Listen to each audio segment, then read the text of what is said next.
Hello guys, welcome to UPSC point. दोस्तों, आज के इस वीडियो में हम संविधान संशोधन टॉपिक के उन महत्वपूर्ण प्रश्नों को डिटेल से डिस्कस करेंगे जहां से हर एग्जाम में बार बार क्वेश्चन रिपीट होते हैं। वीडियो को शुरू करने से पहले हम ये जान लेते हैं कि आखिरकार संविधान संशोधन का अर्थ क्या होता है। तो दोस्तों, संविधान संशोधन का अर्थ है संविधान में बदलाव करना। यह किसी भी प्रावधान को जोड़ने, हटाने और बदलने की एक प्रक्रिया होती है। संविधान के भाग 20 के अंतर्गत अनुच्छेद 368 में संसद को संविधान में संशोधन करने की शक्तियां प्रदान की गई है। और दोस्तों, इसी अनुच्छेद 368 का प्रयोग करके संसद संविधान में किसी भी प्रावधान को जोड़ सकती है, उस प्रावधान को बदल सकती है और यहां तक उस प्रावधान को हटा भी सकती है। दोस्तों, हमारे संविधान निर्माताओं द्वारा संविधान संशोधन की प्रक्रिया को दक्षिण अफ्रीका के संविधान से लिया गया है। तो यहाँ पर हमने बेसिक इन्फॉर्मेशन को जान लिया है। अब हम उन प्रश्नों की ओर बढ़ते हैं जहां से हर एग्जाम में बार बार क्वेश्चन रिपीट होते हैं। हमारा पहला प्रश्न है, संविधान के किस भाग एवं अनुच्छेद में संविधान संशोधन प्रक्रिया का उल्लेख किया गया है? तो इसका राइट आंसर है दोस्तों ऑप्शन बी, संविधान के भाग 20 और अनुच्छेद 368 में संविधान संशोधन की प्रक्रिया का उल्लेख किया गया है। चलिए आगे बढ़ते हैं। भारत में संविधान संशोधन का अधिकार किसे दिया गया है? तो इसका राइट आंसर होगा ऑप्शन ए, संसद को। दोस्तों, संसद के किसी भी सदन में संविधान संशोधन के विधेयक को लाया जा सकता है। चलिए आगे बढ़ते हैं। अगला है, संविधान संशोधन कितने प्रकार से किया जा सकता है? तो इसका राइट आंसर होगा ऑप्शन बी, 3 प्रकार से। दोस्तों, संविधान में 3 प्रकार से संशोधन किया जा सकता है, साधारण बहुमत से, दूसरा विशेष बहुमत से और तीसरा दोस्तों विशेष बहुमत प्लस आधे राज्यों के अनुसमर्थन से। तो 3 प्रकार से संविधान संशोधन को किया जा सकता है। अगला है दोस्तों, भारत के संविधान में पहली बार संशोधन कब किया गया था? तो इसका राइट आंसर होगा ऑप्शन सी, 1951 में। दोस्तों, जून 1951 में पहली बार संविधान में संशोधन किया गया और इसके माध्यम से नवी अनुसूची को संविधान में शामिल किया गया था। चलिए अब आगे बढ़ते हैं। अगला प्रश्न है, किस संविधान संशोधन द्वारा एक ही व्यक्ति को एक या एक से अधिक राज्यों का राज्यपाल नियुक्त किया जा सकता है? तो इसका सही उत्तर होगा दोस्तों ऑप्शन डी, 7वें संविधान संशोधन से यह प्रावधान किया गया कि एक ही व्यक्ति को एक से अधिक राज्यों का राज्यपाल नियुक्त किया जा सकता है। अगला प्रश्न है दोस्तों, किस संविधान संशोधन द्वारा यह व्यवस्था की गई कि उपराष्ट्रपति के चुनाव के लिए संसद के दोनों सदनों की संयुक्त बैठक बुलाना आवश्यक नहीं है? तो इसका सही उत्तर होगा दोस्तों ऑप्शन डी, 11वें संविधान संशोधन 1961 से प्रावधान किया गया कि उपराष्ट्रपति के चुनाव के लिए संसद के दोनों सदनों की संयुक्त बैठक का बुलाना आवश्यक नहीं है। आगे बढ़ने से पहले मैं आपको ये बता दूं कि इसका जो पीडीएफ है वो मेरे टेलीग्राम चैनल पर आपको मिल जाएगा। मेरा जो टेलीग्राम चैनल है उसका नाम है यूपीएससी पॉइंट ऑफिशियल। तो आप चाहें तो डायरेक्ट सर्च कर सकते हैं या फिर उसका जो लिंक है मैं आपको डिस्क्रिप्शन में उपलब्ध करवा दूंगा। अगला प्रश्न है दोस्तों, किस संविधान संशोधन में उच्च न्यायालय के न्यायाधीशों की सेवानिवृत्ति की आयु 60 वर्ष से बढ़ाकर 62 वर्ष कर दी गई थी? तो इसको अच्छे से याद रखिएगा। इसका राइट आंसर है ऑप्शन ए, 15वें संविधान संशोधन 1963 के माध्यम से दोस्तों हाई कोर्ट के जो न्यायाधीश थे उनकी सेवानिवृत्ति की आयु 60 वर्ष से बढ़ाकर 62 वर्ष कर दी गई थी। यह जो क्वेश्चन है वो कई बार रिपीट हो चुका है, तो इसको अच्छे से याद रखना है। अगला है दोस्तों, संविधान संशोधन की प्रक्रिया किस देश के संविधान से ली गई है? तो इसका राइट आंसर होगा ऑप्शन ए, दक्षिण अफ्रीका के संविधान से। देखिए दोस्तों, रूस से हमने मौलिक कर्तव्यों को लिया है, अमेरिका से बहुत सारे प्रावधान लिए हैं, न्यायपालिका की स्वतंत्रता और मूल अधिकारों को यहाँ से लिया है। वहीं हमने आयरलैंड से नीति निर्देशक तत्वों को लिया है। तो देखिए, हमने संविधान संशोधन की जो प्रक्रिया है वो कहाँ से ली है? दक्षिण अफ्रीका के संविधान से। चलिए अब आगे बढ़ते हैं। अगला काफी इंपॉर्टेंट प्रश्न है दोस्तों, किस संविधान संशोधन में शिक्षा, नापतोल, वन और जंगली जानवर तथा पक्षियों की रक्षा के ये जो विषय हैं वह राज्य सूची से निकालकर समवर्ती सूची में रख दिए गए थे?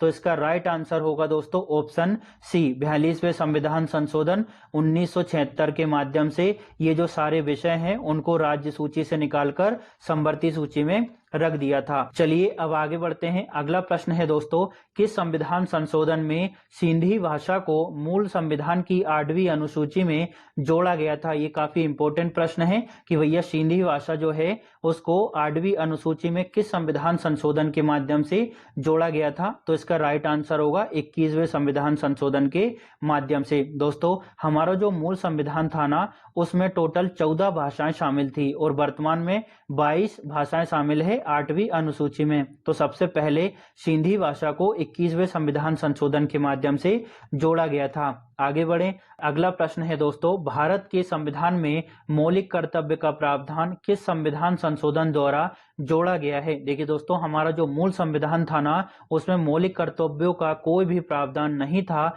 और इनको किस संविधान संशोधन के माध्यम से जोड़ा है? तो इसका राइट आंसर होगा 42वें संविधान संशोधन के माध्यम से। अगला प्रश्न है दोस्तों, किस संविधान संशोधन द्वारा SC, ST और एंग्लो इंडियन समुदायों का 10 वर्षों के लिए आरक्षण को बढ़ाया गया था? तो इसका राइट आंसर होगा दोस्तों ऑप्शन बी, 10वें संविधान संशोधन 1961 के माध्यम से SC, ST और एंग्लो इंडियन जो समुदाय थे उनके आरक्षण को 10 वर्षों के लिए बढ़ा दिया गया था। चलिए अब हम आगे बढ़ते हैं। अगला है दोस्तों, किस संविधान संशोधन अधिनियम द्वारा लोकसभा सीटों की संख्या 525 से बढ़ाकर 545 कर दी गई थी? तो इसका राइट आंसर होगा ऑप्शन सी, 31वें संविधान संशोधन 1973 के माध्यम से लोकसभा की सीटें जो थी उनको 525 से बढ़ाकर 545 कर दिया गया था। चलिए अगले प्रश्न को देखेंगे। अगला है दोस्तों, किस संविधान संशोधन द्वारा मतदान की आयु 21 वर्ष से घटाकर 18 वर्ष कर दी गई? तो इसका राइट आंसर होगा ऑप्शन ए, 61वें संविधान संशोधन 1989 के माध्यम से हमारी जो मतदान की आयु पहले 21 वर्ष थी उसको घटाकर 18 वर्ष कर दिया गया था। अगले प्रश्न को देखते हैं, किस संविधान संशोधन में दिल्ली का नाम NCR यानी राष्ट्रीय राजधानी राज्य क्षेत्र किया गया? किस संविधान संशोधन के माध्यम से किया था? तो इसका राइट आंसर होगा ऑप्शन बी, 69वें संविधान संशोधन 1991 के माध्यम से दिल्ली का नाम क्या कर दिया? NCR यानी राष्ट्रीय राजधानी राज्य क्षेत्र दिल्ली। चलिए आगे बढ़ते हैं। अगला है दोस्तों, किस संविधान संशोधन में संसद द्वारा किए गए संविधान संशोधनों को न्यायालय में चुनौती देने से वर्जित कर दिया गया था? तो इसका राइट आंसर होगा ऑप्शन सी, 42वें संविधान संशोधन 1976 के माध्यम से संसद जो भी संविधान संशोधन करेगी उसको न्यायालय में चुनौती नहीं दी जाएगी, ऐसा प्रावधान किया गया था। तो कैसे किया? 42वें संविधान संशोधन के माध्यम से। अगला प्रश्न है, किस संविधान संशोधन द्वारा संविधान की प्रस्तावना में पंथनिरपेक्ष, समाजवादी और अखंडता शब्द जोड़े गए थे? तो इसका राइट आंसर होगा ऑप्शन ए, 42वें संविधान संशोधन 1976 के माध्यम से संविधान में क्या जोड़ा? पंथनिरपेक्षता, समाजवाद और अखंडता। ठीक है, तो ये आपको वैसे भी याद होगा। 18वां जो प्रश्न है दोस्तों काफी इंपॉर्टेंट है, किस संविधान संशोधन में लोकसभा और विधानसभाओं के कार्यकाल में 1 वर्ष की वृद्धि करके उनके कार्यकाल को 6 वर्ष कर दिया गया था? तो ये जो प्रश्न है काफी इंपॉर्टेंट है। देखिए वर्तमान में जो विधानसभाएं होती है और जो लोकसभा है उसका कार्यकाल कितना है? 5 वर्ष। तो 5 से 6 वर्ष किस संविधान संशोधन द्वारा किया गया? तो इसका राइट आंसर होगा ऑप्शन डी, 42वें संविधान संशोधन 1976 के माध्यम से जो लोकसभा थी और विधानसभाएं थी उनके कार्यकाल को 5 वर्ष से बढ़ाकर 6 वर्ष कर दिया गया था। अगला 19वां प्रश्न है कि भैया किस संविधान संशोधन द्वारा ये जो 6 वर्ष किया गया था उसको घटाकर वापस 5 वर्ष कर दिया गया? तो इसका राइट आंसर होगा ऑप्शन ए, 44वें संविधान संशोधन के माध्यम से। देखिए 42वें संविधान संशोधन से 5 से 6 कर दिया, ठीक है, और 44वें संविधान संशोधन से 6 से वापस 5 कर दिया गया।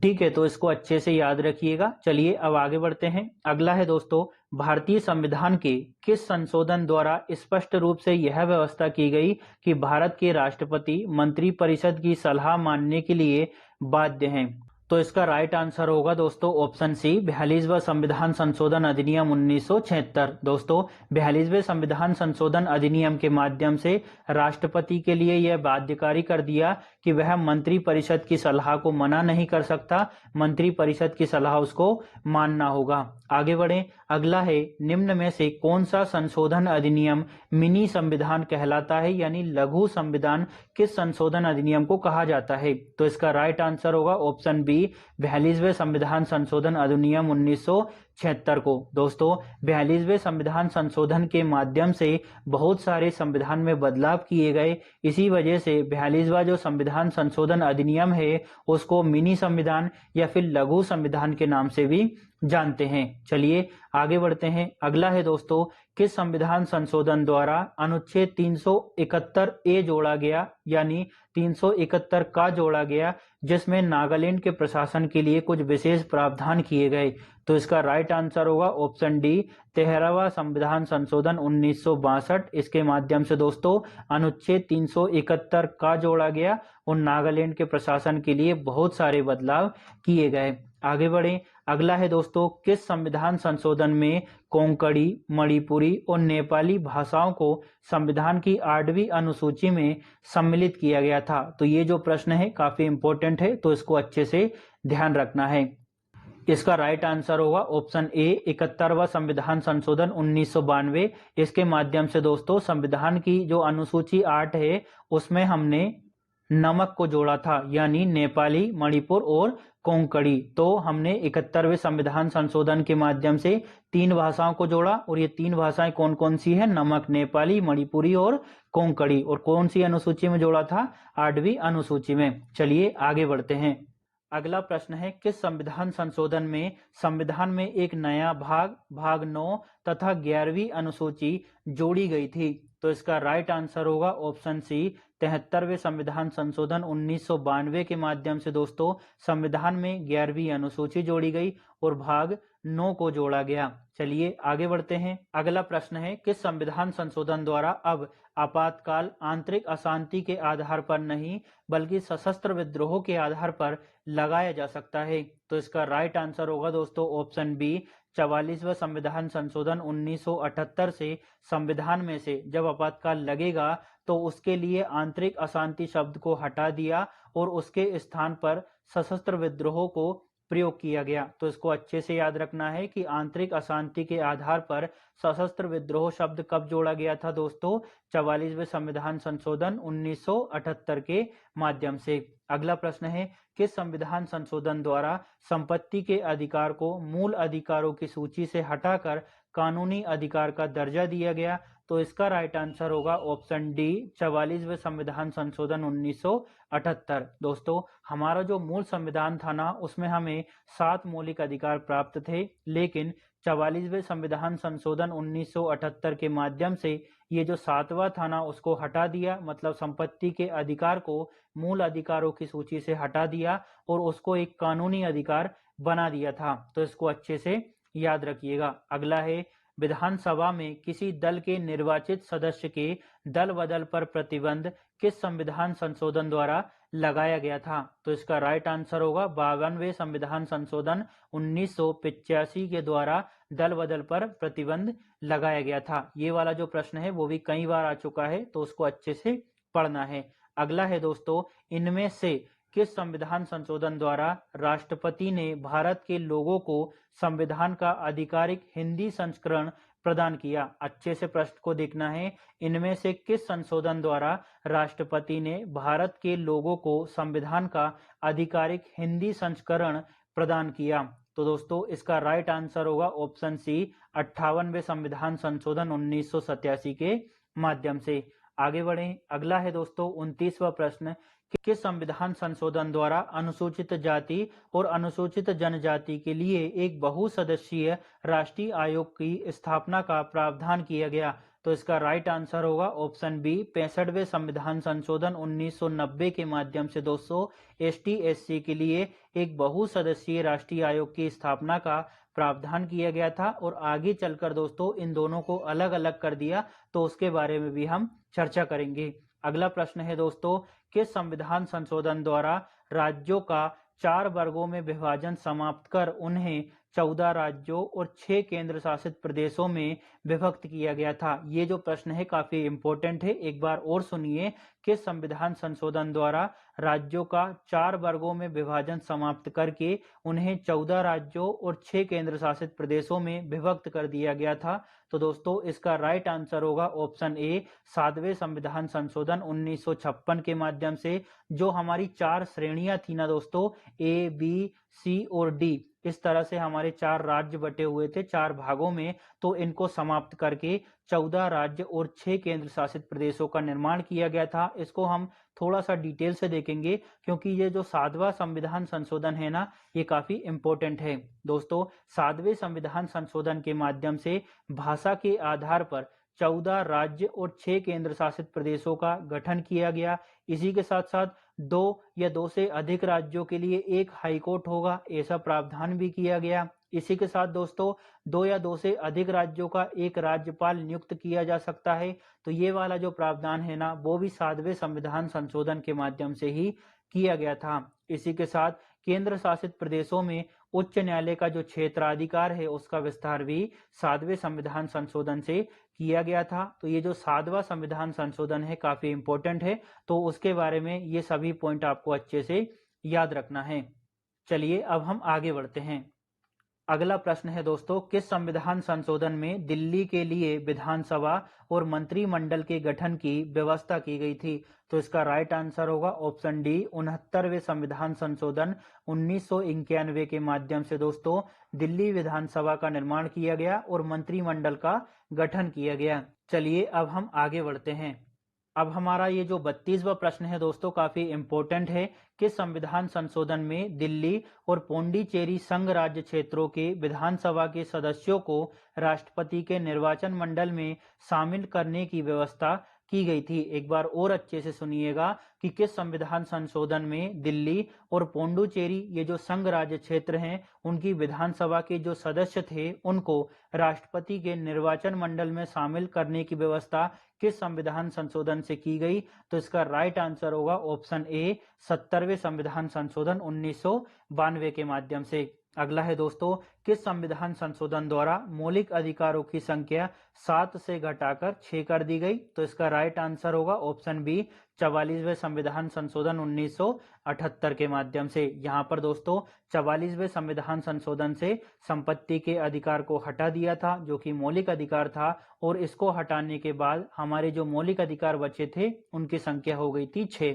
चलिए अब हम आगे बढ़ते हैं। अगला है, किस संविधान संशोधन में लोकसभा एवं विधानसभाओं की सीटों की संख्या 2026 तक परिवर्तन नहीं करने की व्यवस्था की गई है? तो इसका राइट आंसर होगा ऑप्शन सी, 84वें संविधान संशोधन 2001 से यह प्रावधान किया कि 2026 तक लोकसभा और विधानसभा की जो सीटें हैं उनमें परिवर्तन नहीं किया जाएगा। अगला प्रश्न है दोस्तों, किस संविधान संशोधन में सरकारी नौकरियों में अनुसूचित जाति और अनुसूचित जनजाति के कर्मचारियों को पदोन्नति में आरक्षण की सुविधा दी गई है? तो दोस्तों इसका राइट आंसर होगा ऑप्शन डी, 77वां संविधान संशोधन 1995। इसके माध्यम से अनुसूचित जाति और जनजाति के कर्मचारियों को पदोन्नति में आरक्षण प्रदान किया गया है। चलिए आगे बढ़ते हैं दोस्तों, काफी इंपॉर्टेंट प्रश्न है। किस संविधान संशोधन अधिनियम के अंतर्गत भारत के संविधान की 8वीं अनुसूची में 4 भाषाएं बोडो, डोंगरी, मैथिली और संताली जोड़ी गई, जिससे इनकी संख्या बढ़कर 22 हो गई? तो दोस्तों इसका राइट आंसर होगा ऑप्शन ए, 92वां संविधान संशोधन 2003। इसके माध्यम से 8वीं अनुसूची में दोस्तों 4 भाषाएं जोड़ी गई, और ये 4 कौन कौन सी थी? बोडो, डोंगरी, मैथिली और संताली। तो इस तरह से हमारे जो 8वीं अनुसूची है उसमें टोटल 22 भाषाएं वर्तमान में शामिल है। अगला प्रश्न है दोस्तों, किस संविधान संशोधन द्वारा शहरी क्षेत्र की स्थानीय स्वशासन संस्थाओं को संवैधानिक दर्जा प्रदान किया गया है? तो इसका राइट आंसर होगा 74वें संविधान संशोधन 1992 के माध्यम से नगरीय निकायों की व्यवस्था की गई है। चलिए आगे बढ़ते हैं। 42वां संविधान संशोधन अधिनियम 1976 किस समिति की रिपोर्ट के आधार पर तैयार किया गया था? तो इसका राइट आंसर है ऑप्शन डी, स्वर्ण सिंह समिति की रिपोर्ट के आधार पर 42वां संविधान संशोधन जो अधिनियम है उसको तैयार किया गया था। आगे बढ़े, अगला है किस संविधान संशोधन द्वारा अरुणाचल प्रदेश को पूर्ण राज्य का दर्जा प्रदान किया गया था? तो इसका राइट आंसर होगा ऑप्शन सी, 55वें संविधान संशोधन 1986 के माध्यम से अरुणाचल प्रदेश को पूर्ण राज्य का दर्जा दिया गया। चलिए आगे बढ़ते हैं। अगला है दोस्तों, कौन सा संशोधन यह बताता है कि मंत्रिमंडल में कुल मंत्रियों की संख्या प्रधानमंत्री को सम्मिलित करते हुए लोकसभा के कुल सदस्यों की संख्या के 15% से अधिक नहीं होगी? तो इसका राइट आंसर है ऑप्शन ए, 91वां संविधान संशोधन 2003।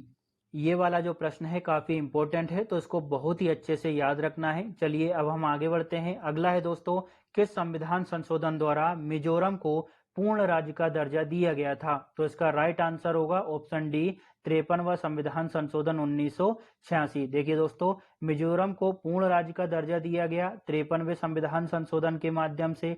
ठीक है, हमने हाल ही में 55वां संविधान संशोधन देखा जिसके माध्यम से अरुणाचल प्रदेश को पूर्ण राज्य का दर्जा दिया गया था। और दोस्तों, 13वें संविधान संशोधन के माध्यम से नागालैंड को पूर्ण राज्य का दर्जा दिया था। तो इसको भी आपको अच्छे से याद रखना है। हमारा 42वां प्रश्न है दोस्तों, किस संविधान संशोधन अधिनियम द्वारा अनुसूचित जनजातियों हेतु एक पृथक राष्ट्रीय आयोग की स्थापना का प्रावधान किया गया? तो इसका राइट आंसर होगा ऑप्शन बी, 89वें संविधान संशोधन से। दोस्तों, 89वें संविधान संशोधन के माध्यम से अनुसूचित जनजातियों हेतु एक पृथक राष्ट्रीय आयोग की स्थापना का प्रावधान किया गया। इससे पहले हमने 65वां संविधान संशोधन देखा था, जहां पर हमने देखा कि SC ST के लिए एक ही आयोग का गठन किया गया था, लेकिन 89वें संविधान संशोधन के माध्यम से दोनों आयोगों को अलग अलग कर दिया। तो इसको अच्छे से याद रखना है। चलिए आगे बढ़ते हैं। अगला प्रश्न है दोस्तों, निम्नलिखित में से कौन सा संवैधानिक संशोधन शिक्षा का अधिकार प्रदान करता है? तो इसका राइट आंसर होगा ऑप्शन सी, 86वां संविधान संशोधन। दोस्तों, 86वें संविधान संशोधन के माध्यम से प्रावधान किया गया कि 6 से 14 वर्ष के बच्चों को अनिवार्य और निःशुल्क शिक्षा प्रदान की जाएगी। चलिए आगे बढ़ते हैं। अगला प्रश्न जो है वो काफी इंपॉर्टेंट है, तो इसको अच्छे से सुनिएगा। किस संविधान संशोधन द्वारा भारत एवं बांग्लादेश के मध्य हुए भूमि सीमा समझौते को लागू किया गया था? तो इसका राइट आंसर होगा 100वें संविधान संशोधन 2015। दोस्तों, 100वां जो संविधान संशोधन था, इसके माध्यम से भारत और बांग्लादेश के मध्य जो भूमि समझौता हुआ था उसको लागू किया गया था, और इसके तहत बांग्लादेश की कुछ भूमि भारत में शामिल की गई और भारत का कुछ हिस्सा बांग्लादेश को सौंप दिया गया। तो इसको अच्छे से याद रखना है। ये कौन सा संविधान संशोधन था? 100वां संविधान संशोधन। चलिए आगे बढ़ते हैं।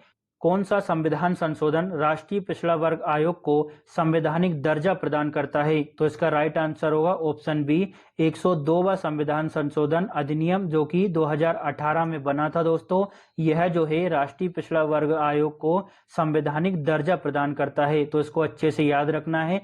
यदि यह याद नहीं होता तो आप सोच सकते हैं कि भैया सबसे पहले अनरिजर्व्ड कैटेगरी आती है, इसके बाद आती है OBC, फिर SC, फिर ST आती है, तो दूसरे नंबर पर क्या आती है? OBC। तो इस तरह से 102वां संविधान संशोधन काय से संबंधित है? OBC से संबंधित है।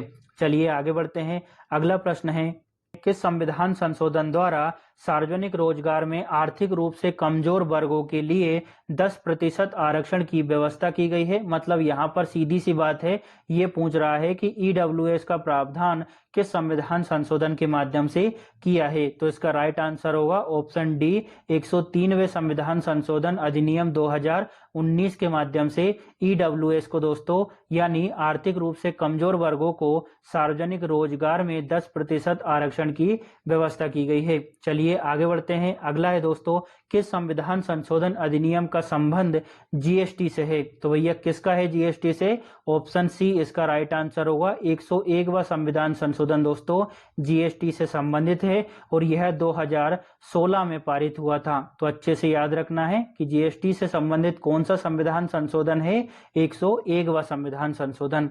चलिए अब हम आगे बढ़ते हैं दोस्तों। अब जो प्रश्न आने वाले हैं वो काफी इंपॉर्टेंट है और 100% चांस है कि यहाँ से परीक्षा में प्रश्न रिपीट होगा या फिर देखा जाएगा। प्रश्न क्या है?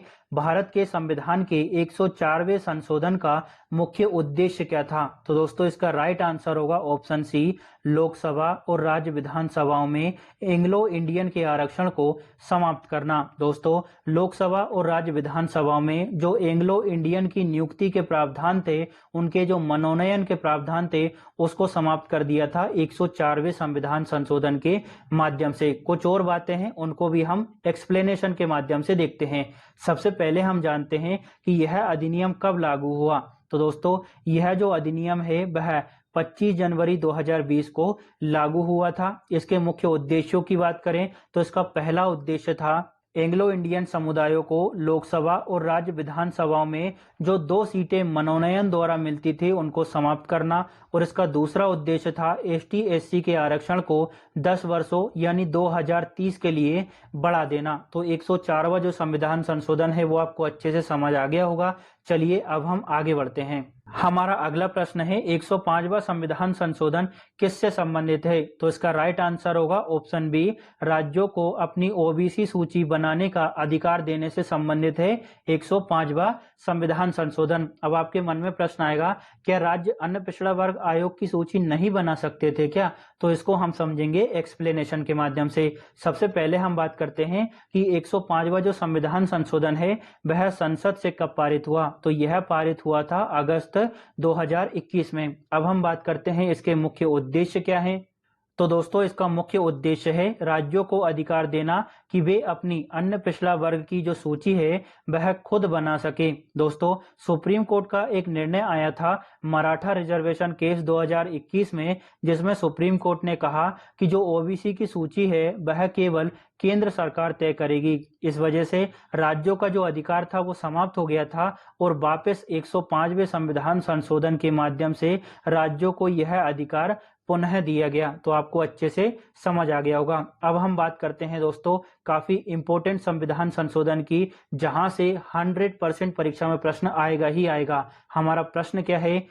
महिला आरक्षण अधिनियम 2023 यानी 106वां संविधान संशोधन महिलाओं को 33% आरक्षण प्रदान करता है। अब कहां करता है? तो इसका सही उत्तर होगा ऑप्शन डी, लोकसभा और राज्य विधानसभाओं में। इसको हम डिटेल से समझते हैं ताकि आपको बहुत अच्छे से समझ आ सके। सबसे पहले हम बात करते हैं कि ये जो 106वां संविधान संशोधन अधिनियम है इसका दूसरा नाम क्या है? तो इसका दूसरा नाम है नारी शक्ति वंदन अधिनियम 2023, और यह संसद से कब पारित हुआ था? तो यह पारित हुआ था सितंबर 2023 में। क्या यह लागू हो चुका है? तो नहीं दोस्तों, यह अभी लागू नहीं हुआ है। अगला जो परिसीमन होगा उसके बाद में इसको लागू किया जाएगा। अब इसका मुख्य उद्देश्य क्या है?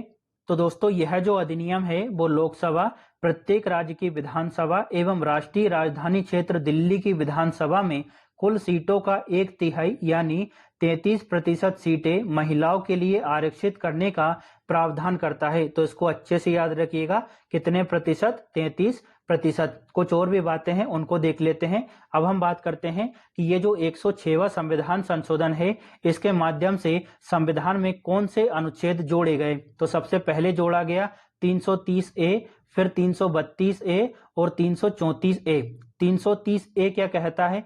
यह जो है दोस्तों लोकसभा में महिलाओं के आरक्षण का प्रावधान करता है।